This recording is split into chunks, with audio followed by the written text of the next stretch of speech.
Hello, this is a message for someone who is starting a new chapter. So, if this message is for you, you're beginning a new phase of your life right about now. It could be a new job, a new home, a new relationship, a new phase in a relationship. Maybe you're going off to college. Maybe your kids are going off to college. Maybe you're having a child. Maybe you're getting married. Maybe you're moving in with someone. Maybe you got a promotion. Basically, you're starting a new phase of your life. It's a new beginning. It's something that you've wanted, something you've put effort into getting there.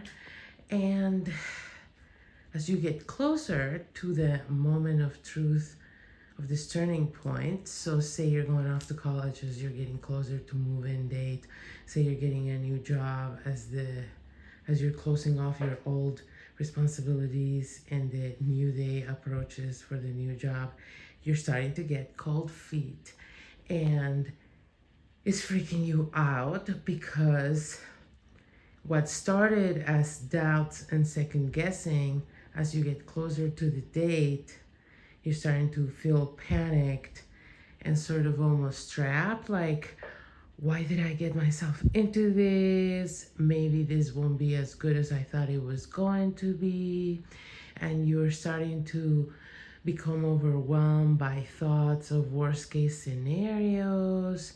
And it's becoming more and more overwhelming. And the reason is because you're not really talking about it. If this message is for you, not only are you going through this, but you're not really talking about it with anyone. I'm getting a sense of almost shame, of I shouldn't be feeling this way, I should be more grateful, or I should be more full on. Maybe you're a new mom and you're having postpartum depression and you feel like, oh my God, I should be in super new mom mode, but I'm just not. Okay, whatever is happening, it's like too late to back out. But yeah, you're getting this cold feet or whatever, like you're getting really panicky.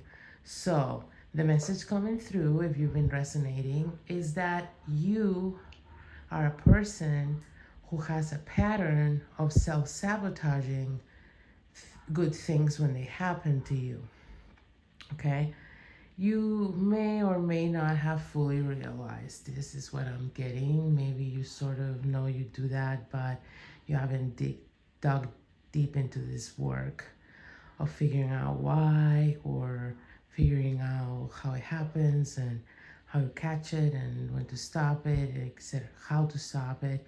But either way, you might have a level of awareness that in the past, when something you really wanted was happening, sometimes you just sort of ruined it.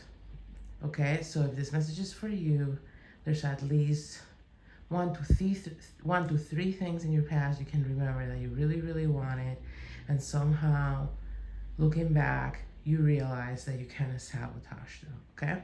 So what's happening here is you're being tested because you have this pattern.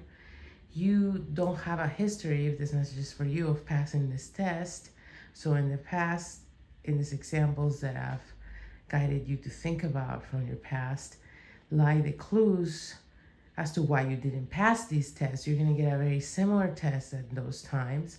And regardless of it being a different context, a more grown-up context, what matters is the test, the core of the test.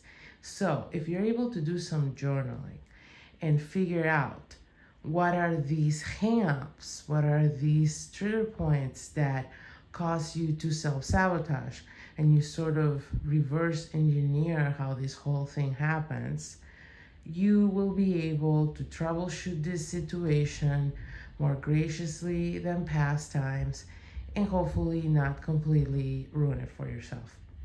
So it's completely possible, but you have to take a different approach than you have in the past. So it's very important that you use your past experiences, that you're very honest with yourself, and you use those past experiences to break down where did things go haywire in your emotions, mind, wherever, that you ended up taking these actions that ended up sabotaging the very thing you had put so much work into achieving and that you wanted so badly for so long once you got them. Okay, and again, if this message is for you, you will know because you can easily think of 3 major examples in your past where you did that. And of course, while you were doing it, it was probably not easy to see that. But as you look back years after, it's like clear to you that that's what happened. Okay, so that's how you will know this message is for you.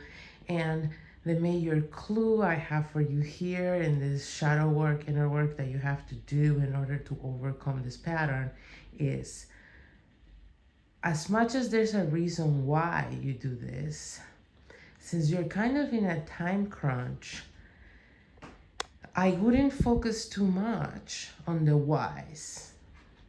It might be helpful down the line to dig into that. Why am I this way, But if this message is for you, you need to solve this kind of quickly, because you're already in the midst of possibly slipping into this pattern again and self-sabotaging. So the reason you want to do this exercise is to isolate the key actions that take place from thought processes to actions. You have to look at that.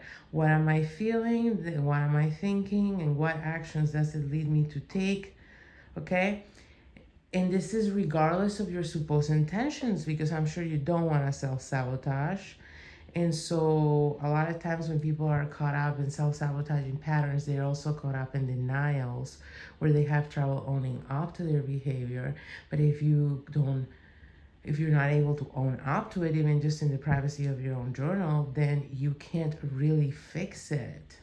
Okay? So that's why this is such an important exercise in you looking at yourself and seeing, where am I really going wrong in these scenarios? At what point am I cracking? And what do I go ahead and do subconsciously so I can stop it in its tracks this time? And not just stop it, but another clue I have for you is you want to come up with an alternative course of action that will be soothing to whatever is your driving force behind this self-sabotaging behavior. Say you figure out that every time you self-sabotage, you start feeling your dream getting close to come true, and then you start feeling unworthy. So then you start feeling afraid that it will fail, or you will fail at it, and out of fear, you feel like it's better to maybe ruin it yourself than have it ruined it for you. So you come to this conclusion, and then understand that your ego is doing that to make you feel safer. Like, at least you know the outcome of this situation, and you don't have to live in the anxiety of, will I fuck it up? Will I get rejected?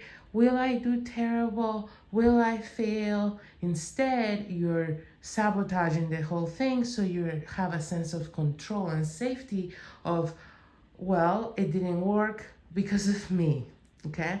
So you want to give yourself that sense of control and safety through a healthier means, okay? So maybe if, say, you're starting a new job, maybe you need to have another talk with the person who gave you this job and ask them why they did that, and feel a little validated and understand exactly why you were the go-to person, so you can, feel safe that way, instead of having to create a self-fulfilling prophecy in order to give your ego that sense of safety. Okay? That was a little complicated, but I hope it helps somebody. Okay?